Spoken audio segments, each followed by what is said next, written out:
તો કેમ છો મારા વાલા ખેડૂત મિત્રો? સ્વાગત છે તમારું આજના આપણા એક ખાસ વિડીયોની અંદર. તો ખેડૂત મિત્રો, આજના આપણા આ વિડીયોની અંદર આપણે વાત કરવા જઈ રહ્યા છીએ કે જીરુના પાકની અંદર કાળી ચરમી આવી ગયા પહેલા અને કાળી ચરમી આવી ગયા પછી કયા ટેકનિકલનો ઉપયોગ કરવો જોઈએ. તો ખેડૂત મિત્રો, આજના વિડીયોની અંદર હું તમને એ વાત જણાવી દઉં કે આજે આપણે બે ભાગ બનાવવા જઈ રહ્યા છીએ.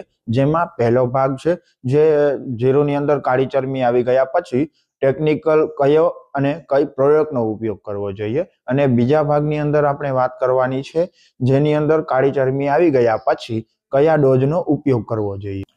તો ખેડૂત મિત્રો, જે પહેલી પ્રોડક્ટ છે જે પિકોક્સોસ્ટ્રોબિન છે 22.52%, જે SC ફોર્મ્યુલેશનમાં આવે છે. પછી ખેડૂત મિત્રો, બીજી પ્રોડક્ટ છે જે નેટિવો કરીને આવે છે, જે બાયર કંપનીનું આવે છે, અને તેની અંદર ટેકનિકલની જો વાત કરવાની આવે તો ટેબુકોનાઝોલ જે 50% આવે છે, અને બીજું ટેકનિકલ છે જે ટ્રાઇફ્લોક્સોસ્ટ્રોબિન છે જે 25% આવે છે.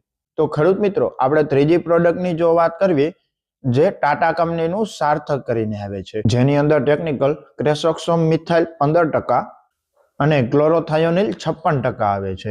તો ખેડૂત મિત્રો, આ જીરાની અંદર કાળી ચરમી આવી ગયા પહેલા તમે આ 3 પ્રોડક્ટનો ઉપયોગ કરી શકો છો, જેથી તમારા જીરાની અંદર કાળી ચરમી આવવાનો પ્રશ્ન ઘણો બધો ઘટી જાય છે. તો ખેડૂત મિત્રો, તમને આ વિડીયો પસંદ આવ્યો હોય તો વિડીયોને તમે લાઈક કરજો.